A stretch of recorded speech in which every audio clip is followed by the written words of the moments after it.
Oke, Assalamualaikum warahmatullahi wabarakatuh. Bismillahirrahmanirrahim. Sekarang akan mencoba ngebahas soal fisika dari modul UTBK, chapter 5, nomor 11 sampai nomor 20. Nah, kita masuk ke nomor 11 dulu. Di nomor 11 ini diketahuinya adalah ada partikel yang muatannya negatif, bergerak ke arah utara. Terus partikel ini mengalami gaya magnet ke arah barat. Yang ditanyakan adalah arah medan magnetnya. Nah, jadi kan kalau misalnya arah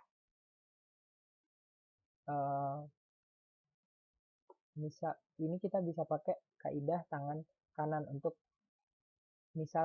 muatan yang positif. Jadi kalau kaidah tangan kanan itu misal ini arah jari telunjuk, itu akan menunjukkan arah arus atau arah gerak partikelnya. Terus di sini tegak lurusnya ada ibu jari, itu menunjukkan arah medan magnetnya. Sedangkan arah jari tengahnya yang tegak lurus juga ke arah sana itu menunjukkan arah gaya magnetnya. Ini untuk muatan yang positif. Kalau untuk muatan negatif, arah gayanya akan berkebalikan. Jadi misal ini I, ini B, ini I, ini B, berarti F-nya ke arah, kalau ini tadi ke kiri berarti ini ke kanan. Ini untuk benda-benda atau partikel-partikel yang muatannya negatif. Sekarang untuk menjawab soal ini kita bayangkan misal ini sumbu X, ini sumbu Y, ini sumbu Z-nya tegak lurus. Kita bayangkan arah mata angin itu ada di bidang XY. Jadi ini arah mata anginnya di sini. Ini utara, berarti ke sana timur, ke sana selatan, ke sana barat. Nah, sekarang muatan negatif ini arah geraknya ke utara, berarti ke sini kan. Ke arah sumbu Y berarti sumbu Y positif. Ini adalah I-nya atau V-nya. Terus gaya magnetnya ke arah barat atau ke arah X negatif ke sini. Berarti kalau kita mengikuti kaidah untuk muatan negatif, maka kita bisa menyimpulkan bahwa nanti B-nya atau arah medan magnet di situ akan mengarah ke bawah. B-nya ke sini. Gitu. Boleh dicoba dengan menggunakan tangan masing-masing gitu. Jadi ini I-nya telunjuk, B-nya ibu jari, kemudian F-nya adalah jari tengah. Jadi untuk nomor 11 itu jawabannya adalah arah medan magnet ke bawah atau E. Nah, selanjutnya ke nomor 12. Nah, di nomor 12 ini kita dikasih sebuah elektron. Elektron itu berarti dia arah geraknya. Tadi bermuatan negatif, jadi mengikuti kaidah tangan kiri berarti kalau untuk muatan negatif.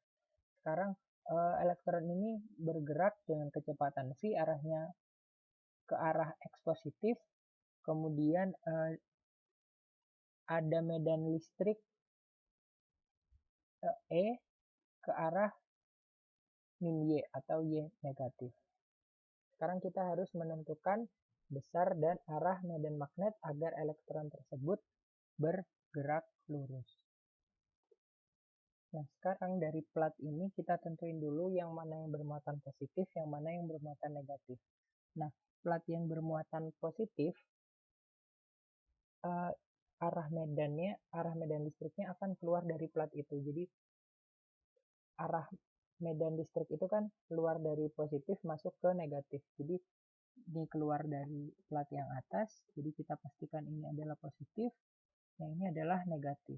Nah, sekarang muatan ini kan elektron yang bermuatan negatif. Jadi ketika dia masuk ke sini, dia akan geraknya menjauhi yang negatif dan akan mendekati yang positif. Jadi kalau misalnya nggak ada medan magnet, dia akan bergeraknya kayak gini.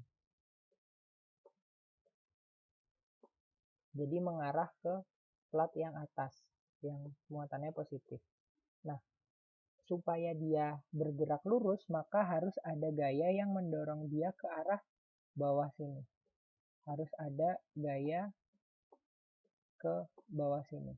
Nah, sekarang menentukan arah gayanya berarti gimana?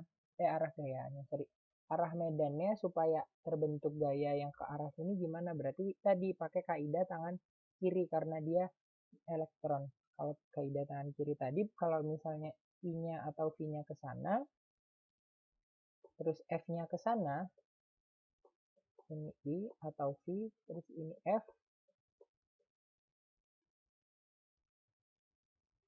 maka arah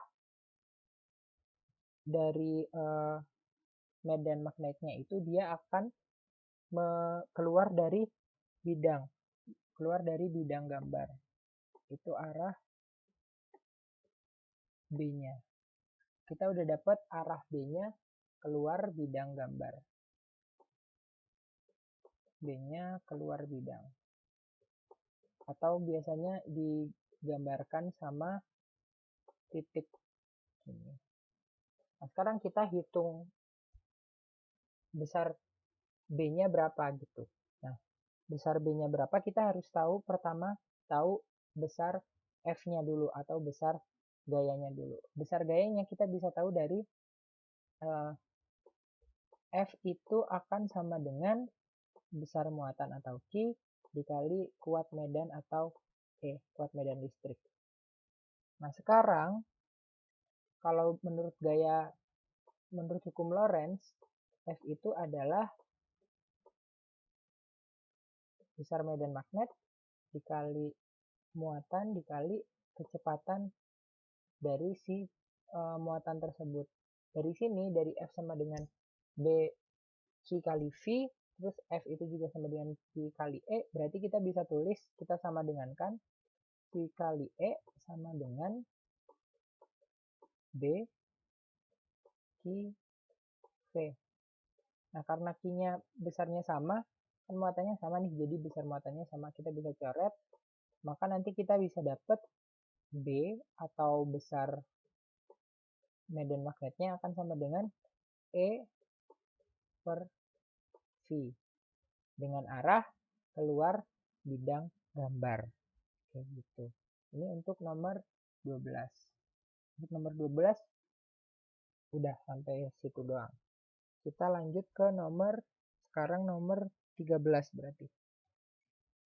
Nomor 13 itu kita dikasih dua kawat yang sangat panjang dan ditempatkan di sumbu X pada bidang XY. Jadi misal ini sumbu X, nanti kan sumbu Y-nya ini. Ini X sama dengan 0-nya di sini. Nah, terus kawat A itu diletakkan pada X sama dengan min 2 meter. Jadi kira-kira di sini ya. Ini kawat A dengan arah arus itu ke arah Y positif, berarti ke atas. Ini di A. Besarnya 4 ampere. Supaya resultan medan magnet di X sama dengan 0 di sini menjadi 0, maka kawat B yang dialiri arus listrik 6 ampere ke arah sumbu Y negatif harus ditempatkan pada OK. Berarti kalau ini kita pakai kaidah tangan kanan juga dengan tangan yang digenggam. Jadi misal ini tangannya kayak gini, jempol ini menunjukkan, kalau jempol ini menunjukkan arah I atau arah arus, maka arah lingkaran ini menunjukkan arah B atau medan magnet induksinya. Sebaliknya kalau misalnya yang lingkarannya adalah I, maka yang jempol ini menunjukkan arah B. Sekarang kalau misalnya untuk kawat A, induksi akibat kawat A, maka di titik sini di X sama dengan 0, arah medan magnet induksinya adalah masuk ke bidang gambar. Ini untuk yang A. Nah, supaya di situ resultan medan magnetnya 0, berarti harus ada medan magnet induksi yang besarnya sama dengan arah yang berbeda. Berarti kita butuh yang arahnya keluar bidang gambar. Nah, arahnya keluar bidang gambar berarti dengan arah arus yang ke sumbu Y negatif atau ke bawah, maka dia harus ada di sebelah kiri sini. Di sebelah kiri dari sumbu X sama dengan 0. Gitu. Nah, sejauh mana kita berarti bisa tahu dari besar dari medan magnet induksinya tadi. Kan berarti supaya 0, maka B akibat A harus sama dengan B akibat B. B akibat kawat A harus sama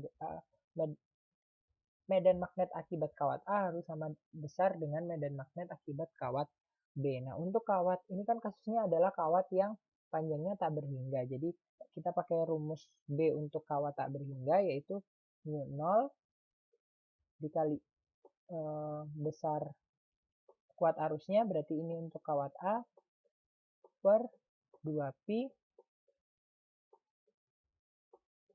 dikali jaraknya.